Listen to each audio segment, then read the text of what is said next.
Okay, today I'm doing a challenge video. HV Logic has recently put up a challenge to pick a lock with the security pins. That's one part of the challenge on the camera, so it needs to be a full pick and gut, and the lock is required to have security pins. In this case we're doing a multi-lock junior, which does have spools. And the other part of the challenge is to wear heavy gloves while doing so. Obviously surgical gloves or whatever we're talking about work gloves. So in his case he was wearing some high voltage rubber gloves underneath some work gloves. These are by far and away the thickest and most interfering gloves that I have, motorcycle gloves, so they really sort of prevent me from being able to feel anything or use my fingers properly, frankly. So let's get to picking. Probably the worst part of this, I think, is the just complete lack of feedback,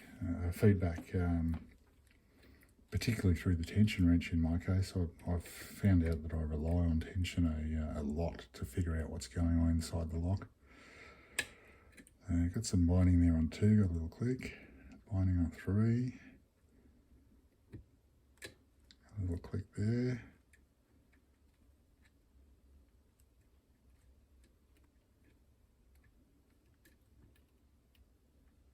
Come over to the back a bit. That's 5. Just drop the heavy stuff. There's 4. Check 5 again. Still good. Got a little bit of movement on 2. I've got a nice deep false set there now. 1's binding.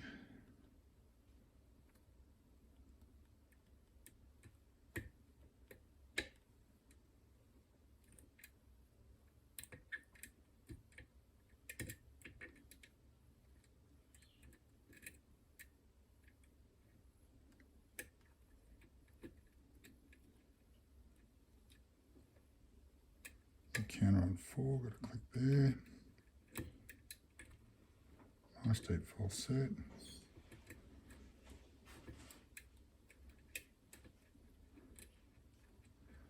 I think this is the why aren't you open false set, where we've just got a, there it is. It's probably my glove actually catching on the table and preventing me from pulling down. So we're open. Okay, this is going to be the fun bit, gutting.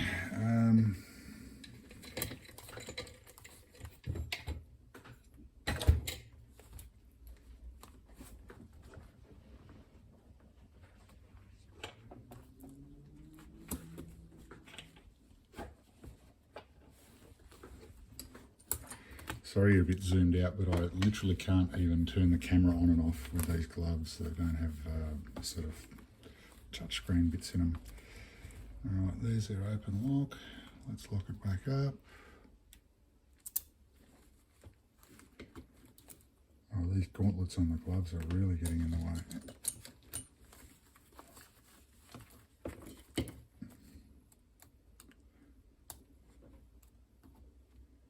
Could have been pick a high security lock, but no, let's just pick any basic lock and make it really difficult. Fun challenge though. Something different.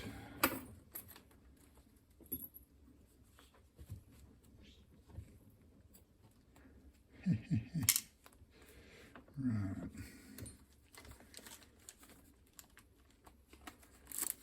We've been eating toys. Okay, wish me and the lock luck. Oh, overextended the key because there's nothing stopping it from going right through the core now. Just got to find where the correct insertion depth is. There it is. Am I going to be able to put a shim in here? I really doubt it.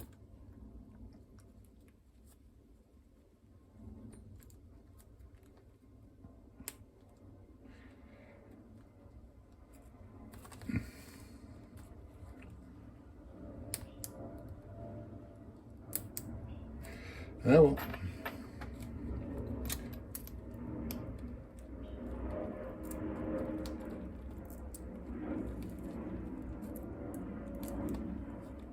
Come on, baby, you're nearly there. Yeah, we're going to have to drop out. We did get stuck.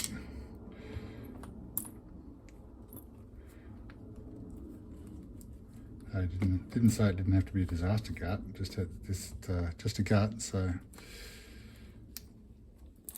might as well go the whole hog.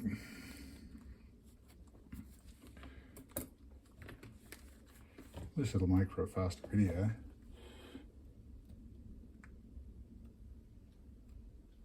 Oh, come on. I think that was probably number 5.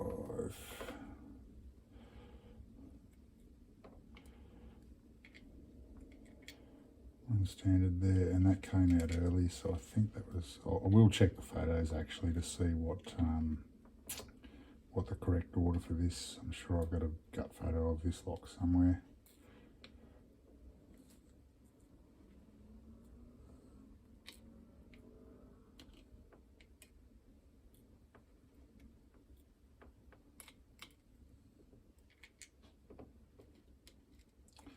So we've got 4 spools and 1 standard driver. That's the outers. The inners I don't think have any spooling. I actually can't see them well enough to tell. Joys of getting older.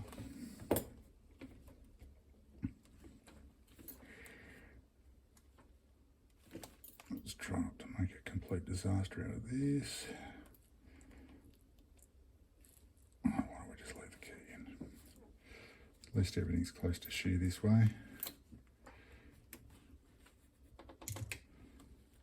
That's the inner.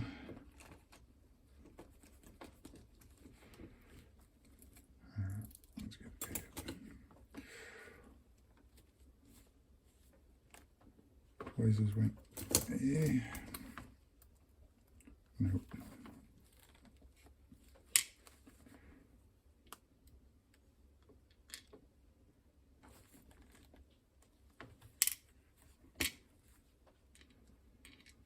Torpedo outer on number 2. Does look like a bit of spooling on the inner. Another torpedo. Only really a problem if you overset.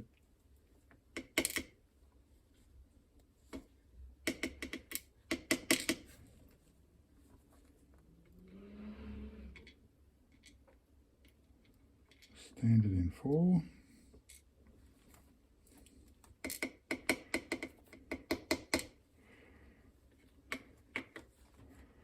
And a standard in 5.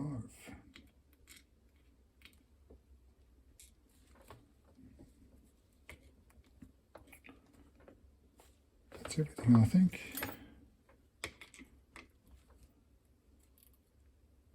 Yeah.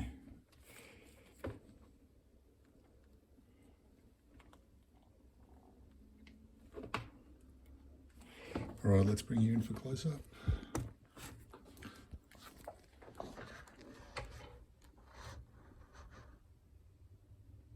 And there we have it, a multi-lock junior with pretty heavy gloves on. Thanks for the cool challenge, HV. Thanks for watching. Now I've got to get these gloves off to actually turn the camera off.